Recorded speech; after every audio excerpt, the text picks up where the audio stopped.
Baik, Assalamualaikum warahmatullahi wabarakatuh. Di kesempatan kali ini, kami dari kelompok 2 akan menjelaskan tentang aplikasi ICT dalam pembelajaran.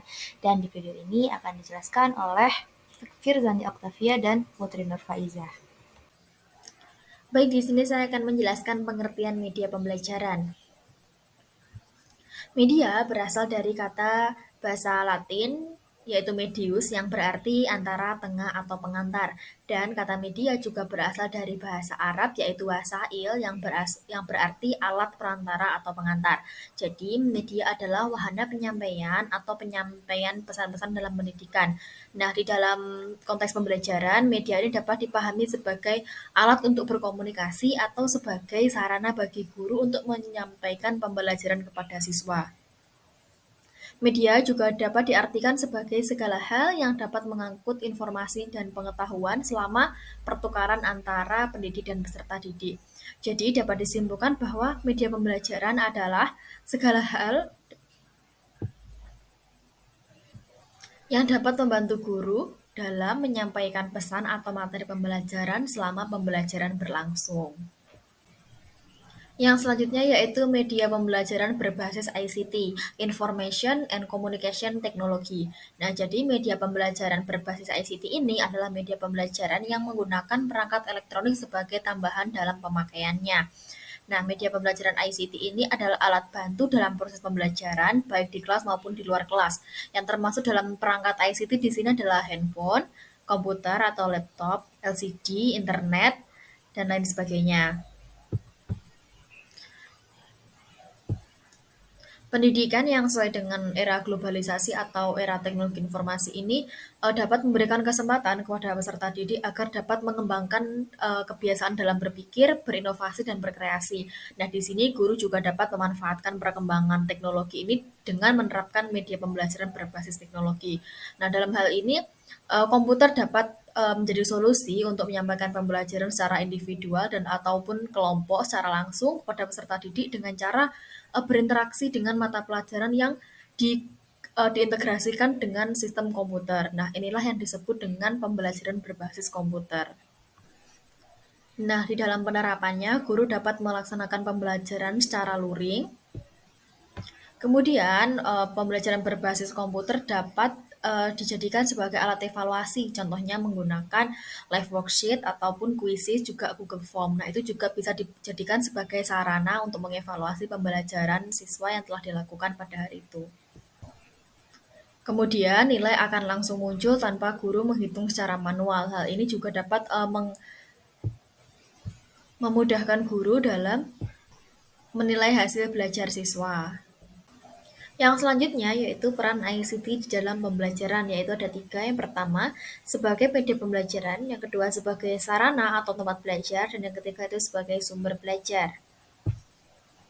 Yang pertama itu sebagai media pembelajaran. Pemanfaatan ICT di dalam proses pembelajaran yaitu mendukung teori sosiokonstruktivisme di mana siswa dapat memperoleh pengalaman belajar secara bersama-sama dengan siswa lain atau melalui interaksi dengan para pakar media komunikasi berbasis ICT.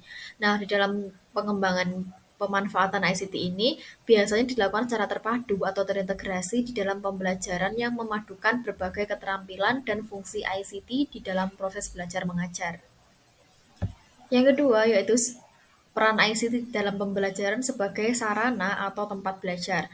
Di dalam era teknologi informasi ini, kegiatan belajar tidak hanya dilakukan di dalam kelas ataupun di lingkup sekolah. Nah, di sini guru dapat menggunakan e-learning atau virtual class sebagai sarana atau tempat belajar siswa. Nah, biasanya hal ini pernah dilakukan pada masa pandemi COVID-19. Dengan menggunakan e-learning, aktivitas belajar seperti membaca materi pembelajaran, mengerjakan soal-soal dan tugas, berdiskusi dengan teman-teman maupun guru, melakukan eksperimen, semua dalam bentuk simulasi. E-learning juga dapat digunakan sebagai media pembelajaran untuk kelas asinkronus.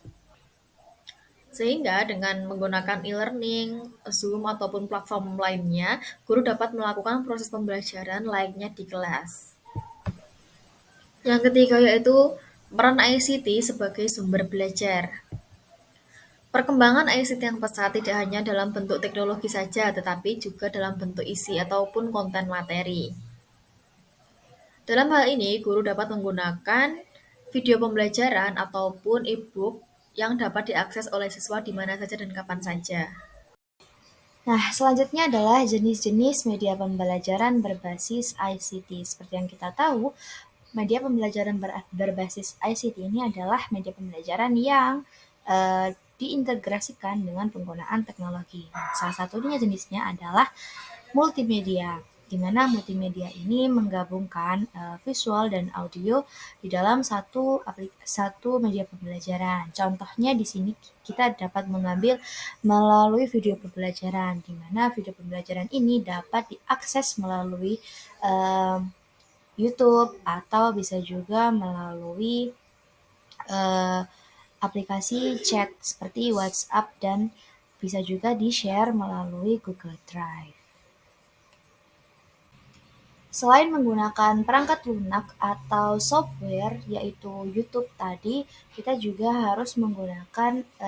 membutuhkan sebuah perangkat keras atau hardware di mana seperti contohnya yang ada di dalam slide yaitu komputer, di mana kita bisa menggunakan komputer untuk media pembelajaran berbasis ICT. Selain komputer, kita juga bisa menggunakan laptop, ponsel, ataupun bisa menggunakan LCD proyektor.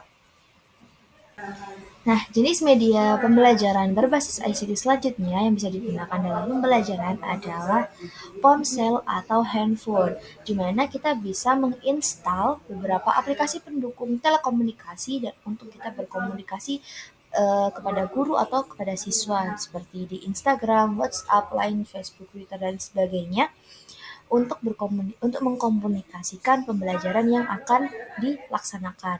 Hal ini sudah dilaksanakan di Indonesia terutama pada 2 tahun silam di mana terjadi pandemi COVID-19. Pada saat pandemi COVID-19 tersebut, eh, media pembelajaran telekomunikasi ini digunakan penuh untuk agar pembelajaran di sekolah tetap berjalan walaupun para siswa dan guru berada di lain tempat. Jenis media pembelajaran yang terakhir adalah jaringan komputer atau yang bisa kita sebut dengan jaringan internet. Nah, jaringan internet ini dapat kita manfaatkan sebagai tempat kita untuk mengakses beberapa situs pembelajaran yang bisa digunakan untuk menunjang pembelajaran seperti WiFi. Kemudian ada beberapa uh, aplikasi penunjang untuk melaksanakan evaluasi pembelajaran seperti Quizzes, e-learning, ataupun Edmodo. Di sana kita bisa memasukkan soal evaluasi, memasukkan LKPD, memasukkan modul-modul yang akan digunakan dalam pembelajaran dan bisa diakses oleh siswa dimanapun dan kapanpun.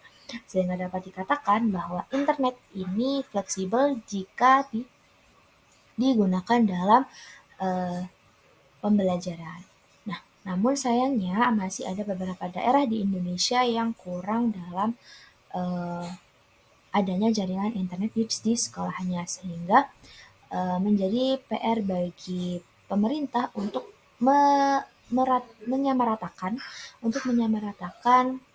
kondisi internet di setiap sekolah di Indonesia agar seluruh sekolah dapat merasakan manfaatnya, dapat merasakan fleksibilitasnya adanya internet untuk penunjang pembelajaran. Kelebihan media pembelajaran berbasis ICT. Yang pertama, memberikan kemampuan siswa untuk belajar secara mandiri. Waktu dan tempat pembelajaran dapat dilakukan secara fleksibel. Yang ketiga, meningkatkan keaktifan dan kreativitas siswa dalam mengembangkan pemikirannya. Yang keempat, memudahkan siswa mencari dan mendapatkan pengetahuan baru dari cakupan yang lebih luas. Yang kelima, bagi guru dapat membantu menguatkan kegiatan belajar mengajar dan membantu proses interaksi antara guru dan siswa. Terlepas dari kelebihan yang telah saya sebutkan tadi, media pembelajaran ICT juga memiliki kelemahan. Yang pertama yaitu sering terjadi penyalahgunaan teknologi oleh siswa. Nah, maka dari itu perlu pendampingan dari orang tua maupun guru ketika siswa menggunakan internet. Kemudian, menggunakan web terkadang susah diakses karena terkendala sinyal dan jaringan. Masih banyak guru yang tidak bisa mengoperasikan perangkat sehingga proses pembelajaran dapat terhambat. Kemudian, guru tidak bisa menjamin keberhasilan pembelajaran karena keberhasilan pembelajaran tergantung dari kemandirian siswa dalam belajar. Sekian presentasi dari kami. Apabila ada salah, mohon maaf. Wassalamualaikum warahmatullahi wabarakatuh.